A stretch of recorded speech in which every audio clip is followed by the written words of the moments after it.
She said, "I want an open relationship. I'm not ready to be exclusive." I said, "Fine." Then I actually started seeing other people. She called me crying, saying that's not what she meant. Hey viewers, before we move on to the video, please make sure to subscribe to the channel and hit the like button if you want to see more stories like this. Thanks. I met Lena at a friend's rooftop party last summer, the kind of night where the city feels alive and you forget you have work the next morning. She was standing near the bar, laughing at something one of my coworkers said, and I remember thinking she had one of those smiles that made you feel like she already knew you. We started talking about nothing in particular, movies, travel, random memes, and I swear 2 hours passed before I realized the party around us had emptied out. When I walked her home, she made some joke about not letting guys walk her to her door because that's how you get kidnapped, but she said it with a grin that told me she didn't really mind. I texted her the next morning. She replied immediately. From that day, it was like someone hit fast forward. We were seeing each other every other night. Dinners, lazy Sundays, shared playlists, her head on my chest while she scrolled TikTok and laughed at videos I didn't even understand. She was intense in a way that made you feel lucky just to be around her. One moment she was affectionate, warm, asking about my family, and the next she'd pull away, go quiet, and say she needed space. It was confusing, but I told myself that's just how modern dating is. Messy, nonlinear, complicated. And I didn't want to be that guy who pushes for labels too soon. She'd tease me sometimes. "You're such a relationship guy, aren't you?" And I'd laugh it off, pretending it didn't sting. Because yes, I was. I wasn't looking to play games. I like consistency. I like knowing where I stood. But with Lena, everything felt like walking a tightrope over a foggy canyon. The highs were addictive, spontaneous road trips, surprise coffee deliveries at work, the way she'd grab my face and kiss me mid-sentence. And the lows were quiet, cold, like she could turn the warmth off at will. Still, I stuck around. She had this way of making you feel like the problem was in your head, that if you just chilled out, everything would be fine again. When my best friend Mark asked if we were official, I hesitated. "I think so," I said. "We haven't really talked about it." He gave me that look, the one that means you know better, but I brushed it off. Then, one night, we were lying in bed, her scrolling through her phone, me tracing lazy circles on her back, when she said it out of nowhere. "I just don't want to rush into something serious, you know? I really like you, but I'm not ready for, exclusivity." It hit like a bucket of cold water. I asked what she meant exactly, but she just said, "I want us to be open. No pressure, no rules. Just honesty." I stared at the ceiling, heart pounding, trying not to sound hurt. She added softly, "I don't want you to think I'm seeing anyone else right now. I just don't want to feel boxed in." And like an idiot, I said, "Fine." I thought I was being mature, respectful, understanding. But deep down, I think I already knew. I'd just agreed to be her backup plan. The next morning, she acted like nothing happened. She kissed me on the cheek, stole one of my hoodies, and said, "Don't forget we're meeting up Friday." I remember standing in the doorway as she left, trying to decide if last night had been a conversation or a breakup I didn't notice happening. Friday came. We went out with a group of her friends, mostly people from her yoga studio, all free spirits who spoke in vague sentences like, "Labels just limit your energy." I nodded along, pretending to get it, but the whole time I felt like an outsider. Lena, on the other hand, looked right at home, laughing, tossing her hair, talking about vibes and connection. When we got home, she curled up next to me like everything was normal. I asked quietly, "So this open thing, how do we define that?" She sighed, like I'd asked her to do my taxes, and said, "We don't have to define it, babe. It's just about being honest. If something happens with someone else, I'll tell you. And if something happens with you, you tell me. No guilt, no control." She said it like she was offering me freedom, but it didn't feel like freedom. It felt like a door creaking open, just wide enough for me to hear footsteps leaving. I tried to play along. I told myself I could handle it. For the first week, nothing seemed to change. She still texted every morning, still came over, still kissed me like she meant it. I almost convinced myself it was just a theoretical idea, something she said to sound modern. Then came the little shifts. She'd say she was grabbing drinks with friends and come home late, smelling like men's cologne. She'd laugh at her phone, hide the screen, then tell me I was acting jealous. One night, she was half asleep on my chest and murmured a name that wasn't mine. I told myself I misheard. Every time I tried to bring it up, she'd make me feel like I was the one crossing a line. "This is why people can't be honest," she'd say. "You say you're fine with it, but then you get weird." So I shut up. I convinced myself it was just a phase, that she'd get it out of her system. Meanwhile, I stopped sleeping well. Every time she went out, I stared at my phone like an idiot, waiting for a text that never came. One Saturday morning, she posted a story, her clinking glasses with someone, captioned, "New energy sparkles." The glass wasn't the problem, it was the reflection in the window. A man's face, half visible, smiling. When I asked about it, she just said, "You're reading too much into things. It's just a friend." That was when it hit me. She didn't want an open relationship. She wanted a safety net. Someone who'd listen to her day after she finished flirting with strangers. Someone who'd make her breakfast, fix the Wi-Fi, and still be waiting when she was done exploring. And I was dumb enough to play the role. Mark saw right through it. He came over one night, watched me scrolling her feed like a zombie, and said, "Man, you're not in an open relationship. You're just single and don't know it yet." He was right. But instead of leaving, I said something even dumber. "I'll give it a little more time. Maybe she'll figure it out." Spoiler, she did figure something out. Just not what I hoped. After that night, things settled into this strange rhythm that wasn't really a relationship anymore, but also wasn't nothing. Lena would disappear for days, busy with work, catching up with friends, going to yoga retreats. She always had an excuse, and every time she reappeared, she'd act like nothing happened. She'd show up at my door with coffee, kiss me like she hadn't just gone silent for 72 hours, and ask, "Did you miss me?" I always said yes. I wish I'd lied. When we were together, she'd be sweet, attentive, present. She'd lean her head on my shoulder during movies, cook breakfast in her oversized hoodie, and talk about future vacations we'd maybe take someday. But every time I got comfortable, she'd pull away again, like emotional whiplash. It started to feel like she was pressing invisible buttons, keeping me right where she wanted me. Close enough to be convenient, far enough to stay free. One night I finally said, "You know, it feels like you're not really here when you're here." She rolled her eyes. "God, you're so intense sometimes." This is exactly why I didn't want something exclusive. I can't be around that pressure all the time. Pressure.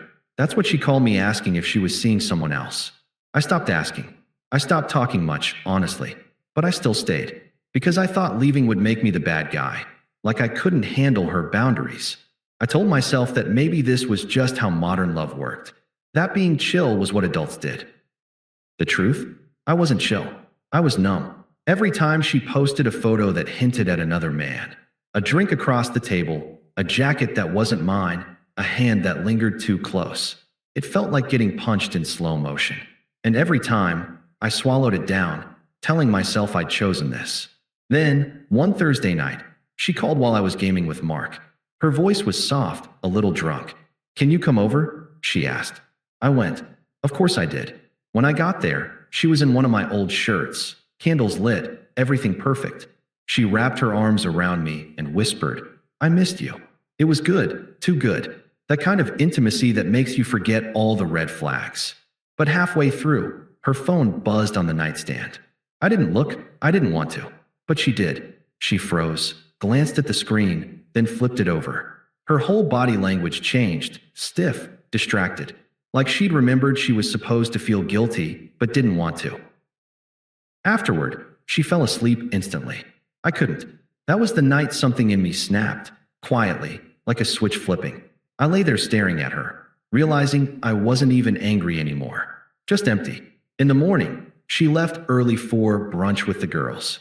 Mark texted me later, "Bro, I saw her at the corner cafe with some guy, holding hands." I didn't even reply, because for the first time, I wasn't surprised.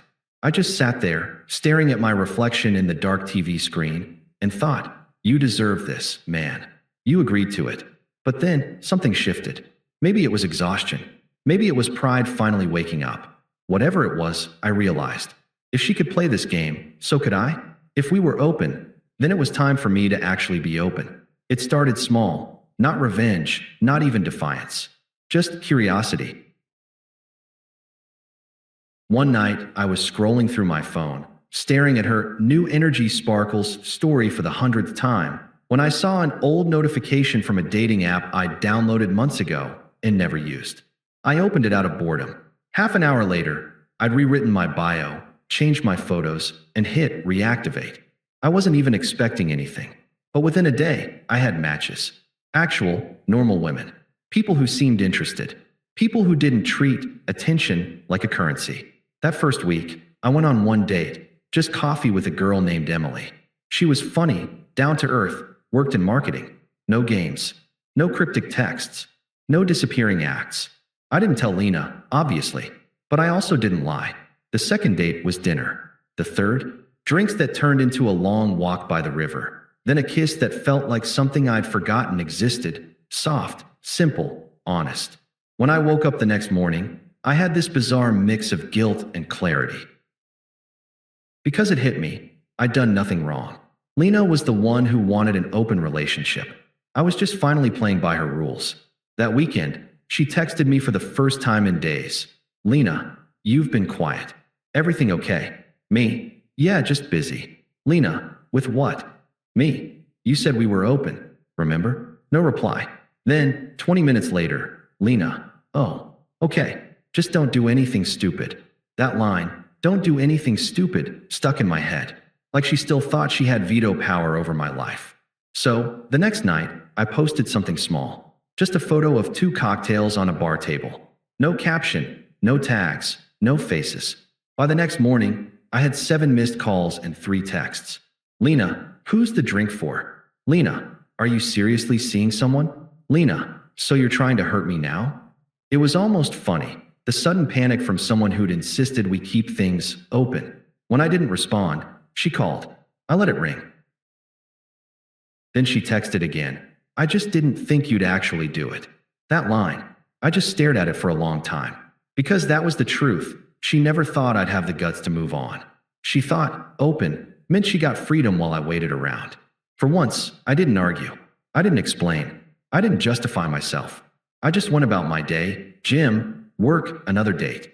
Emily and I were laughing over pizza when Lena texted again. Can we talk? I ignored it, and the silence drove her insane. Over the next few days, she switched tactics, from guilt to nostalgia.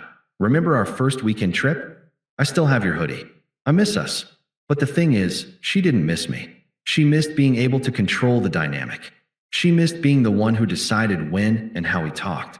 For the first time since I'd met her, I didn't drop everything to respond. And the less I said, the more she tried. She started showing up to my place unannounced, just to talk.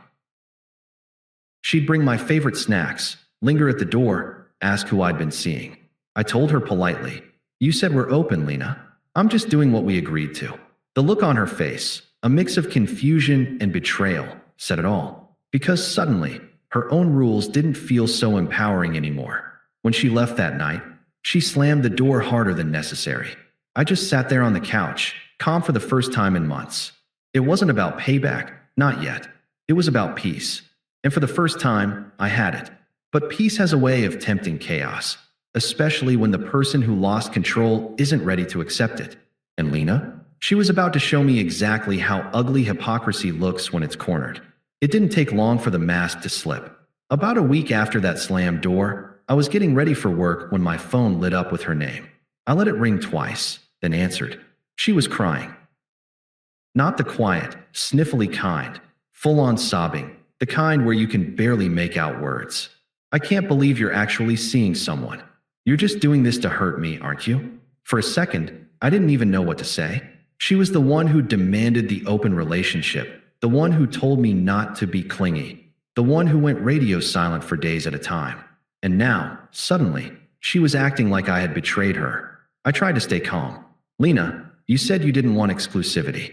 You wanted freedom. I just took you at your word. But I didn't mean you. I meant, I needed time. I didn't want you to just go out and replace me. That word, replace, hit differently. Because it told me everything I needed to know. She never wanted to lose control. She wanted the freedom to explore while knowing I'd still be waiting in the background, ready to pick up the emotional slack when she got bored or lonely. And I'll be honest, a few months earlier, that speech might have worked on me. But now it just sounded pathetic. I said quietly, "You told me you wanted an open relationship. You can't be mad that I stopped pretending we were exclusive." She sniffled. "You're just doing this to prove a point." "No," I said. "You did that. I'm just living by the point you made." That shut her up for a second. Then came the classic pivot. Guilt. "You don't even care about me anymore, do you?" I didn't answer. Because the truth was, I still cared, just not in the same way. Not the self-destructive, anxious, bend over backward kind of caring. This version was colder, calmer, detached. The next day, she showed up at my apartment. No warning, just pounding on the door until I opened it. She looked wrecked. Puffy eyes, messy hair, wearing one of my old shirts like some kind of emotional costume. "Can we talk?" she said, voice cracking. I let her in. She paced for a minute, then blurted, "I just didn't think you'd actually do it. I thought this would make us stronger. I thought you'd wait." I almost laughed, not because it was funny, but because it was so on brand. "Wait for what, Lena?" I asked. "For you to figure out if I'm worth committing to? For you to get bored of everyone else first?" She didn't answer, just stared at the floor. Then she whispered, "I hate how much this hurts." For a second, I almost softened, almost. But then I remembered all the nights I'd sat there staring at my phone while she was out finding herself. All the times she made me feel crazy for wanting clarity. So instead, I said, "Yeah, it sucks. But that's what happens when you play games with people who actually care." She started crying again. I let her. When she finally looked up, she said, "Can we just start over? Please? I'll delete the apps. I'll stop seeing anyone else. I just want you." And maybe if she'd said that 2 months earlier, I would have melted. But standing there, watching her say it only after she lost control, it felt hollow. I said, "You don't get to ask for exclusivity after burning it down." She stared at me like she didn't recognize me anymore, like she'd finally realized the dynamic had flipped and she couldn't charm her way out this time. "Wow," she said finally, voice sharp now. "You've really changed." "Yeah," I said. "Guess that open relationship thing worked after all." She stormed out, slammed the door again. But this time, I didn't feel angry or sad, just done. Later that night, I got one last text from her. "You'll regret this." I stared at it, smiled a little, and replied, "I already did. For months. Not anymore." Then I blocked her. And for the first time in a long time, the silence felt good. Not heavy, not anxious, just peaceful. But I had no idea she wasn't done yet.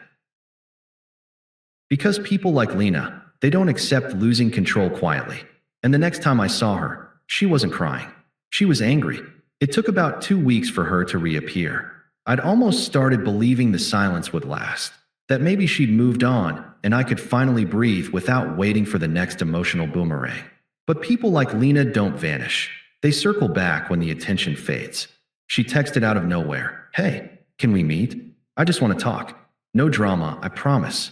I ignored it for a day, then 2. On the 3rd, she sent another. "Please, just coffee.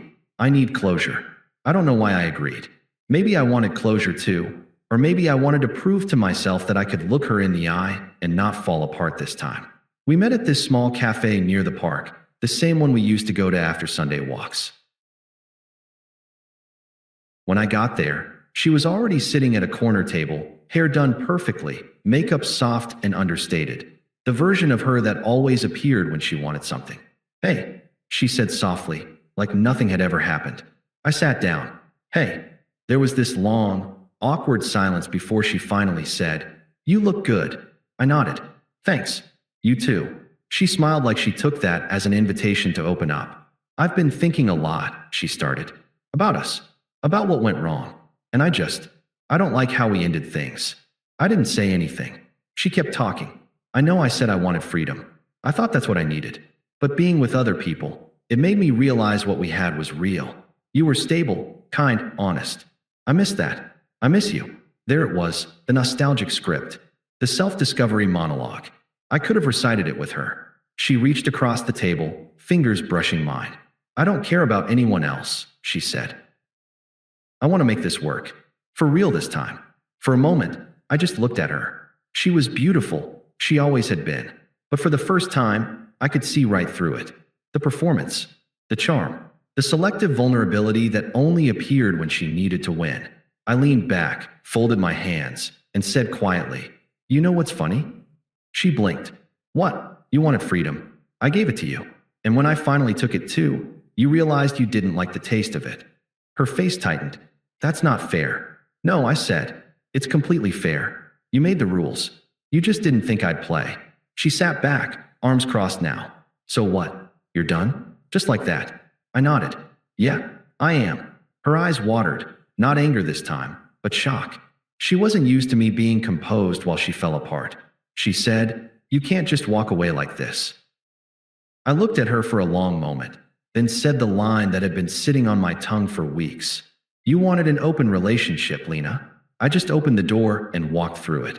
She didn't respond, didn't even blink, just stared, as if she couldn't process that the guy who once begged for her attention was now the one calmly ending things.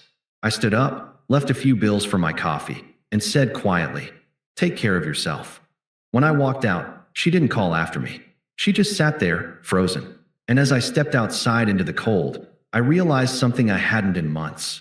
I felt light, like I'd been holding my breath since the day she said, "Open," and I was finally exhaling. It's been 6 months since that conversation. Lena tried reaching out a few times. The usual "hope you're doing okay" messages, the late night "miss you" texts, the subtle likes on my Instagram stories. I never responded. Eventually, they stopped. I found out through mutual friends that her freedom didn't pan out the way she imagined. The guy she'd been seeing left after a few weeks. The next one ghosted her. By the time she realized she'd burned her best bridge, I was already gone. Not in a petty way, just done. Emily and I are still together. She's steady where Lena was chaotic. We talk about things instead of playing games. If something's wrong, she says it. It's not fireworks all the time. It's calm, it's easy, and that's exactly what I needed. Every once in a while, I'll scroll past one of Lena's posts, a selfie with some vague caption like "learning to love myself." And I don't feel angry anymore, just distant, detached. It's funny how fast the love of your life can become just another person you used to know. Sometimes Mark jokes about it.